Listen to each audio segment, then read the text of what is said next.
everyone, this is Sarah again from my Real Food Kitchen, and today I have my first ever guest star, and her name is Lindy Sinclair. And Lindy and I know each other from way back when.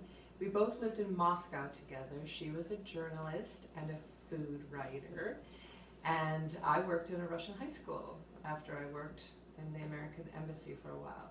So we've known each other for 25 years. We're not counting. Yeah. We were one when we met. No.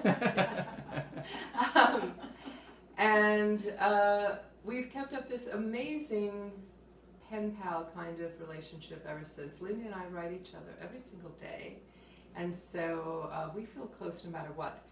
Lindy has the great good fortune of living part-time in the UK, in London, and also part-time on her amazingly, breathtakingly beautiful 17-acre farm in France.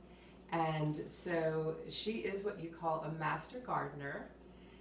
Her manner of being creative is, she uses her garden like a palette.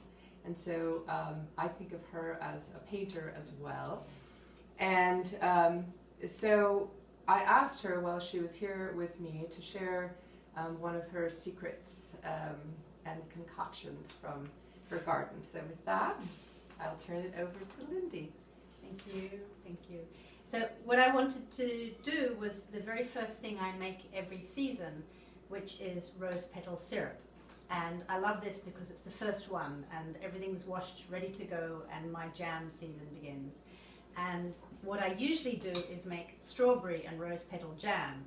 But I find, like with most gardens, seasons can be a little varied, and the strawberries aren't ready, but the rose petals are. So I've come up with this rose petal syrup, which lets me use my roses when they're absolutely perfect and I can't stand to lose them on just the bushes. So I will pick them in the morning and I place them all on wire racks to dry and photograph them madly because they're beautiful. And then if you dry them properly, which you can see here, you can actually keep them for a whole year, and that way I can make rose petal syrup at any time. So what rose petal syrup is are roses, either dried or fresh, with raw organic cane sugar, lemon juice, and a little bit of pectin and water. And it's a simple process because it actually only cooks for 5 minutes, so it's not going to turn into jam, and it's a sort of an instant gratification. So I'm going to show you one thing I did was, if you see them dried, you're going to have to combine these with the sugar, and to do that you actually need to bring them back up to their sort of mushy goo. So all I did was I put in, and I'm going to give the ingredients. I've practiced my grams and ounces, so hopefully this is going to work.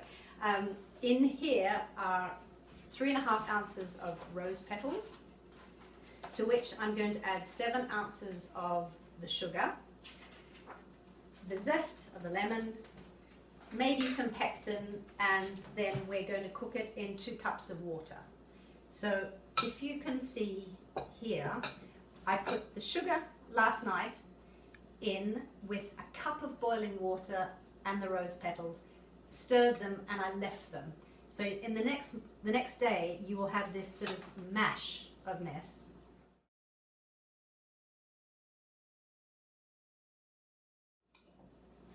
And to that I will add the zest and juice of the lemon.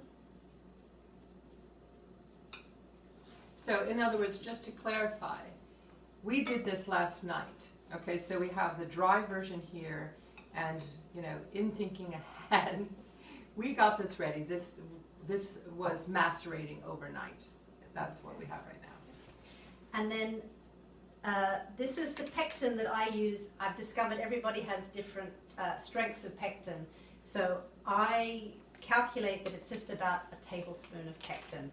It's not going to turn it into jam because there is such a low pectin content in the syrup, but I add a little. It'll thicken it enough to turn it into a syrup, otherwise it would be on the runny side.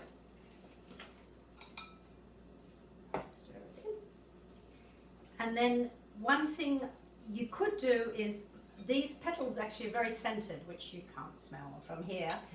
If you were desperate and you dried your petals and you realised they'd lost all their scent, I would add maybe a teaspoon of rose water. But these ones don't need it. They're fine. And They're extremely aromatic. Yes. And that's as simple as it gets. But what I wanted to show you is what we're going to do with it later, which is we're going to put them in jars, because they're good presents to give away. And we're going to make syrup, which you can drink. But you can also, what we do is just pour it over yogurt in the morning for breakfast, or over ice cream. So we'll come back to you when we've got this at the stove top, and we'll see you in a minute.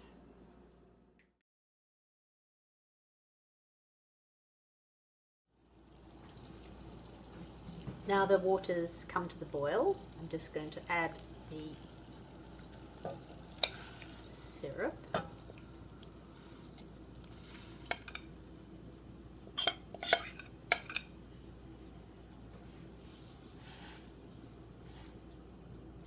Just stirring a bit, and then once it comes to the boil, I'll just time it for 5 minutes.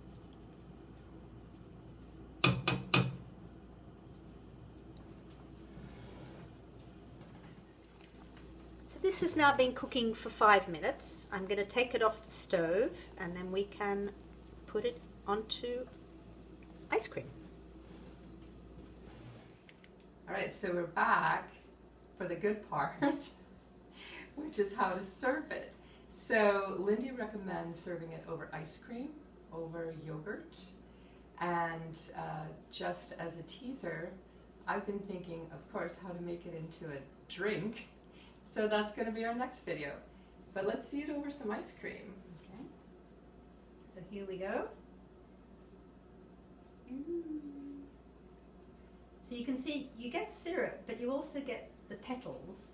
And if you buy this commercially, you'll find there's no petals in it, which I just think makes it look a little bit too neat. So I prefer the sort of interesting texture of the petals. But there you can have it served instantly. And I think it needs a little more. Okay. There. That looks so good. Can we try it? Yes. It might be hot. I like that actual combination of freezing cold and hot at the same time. You go first. No, you go first.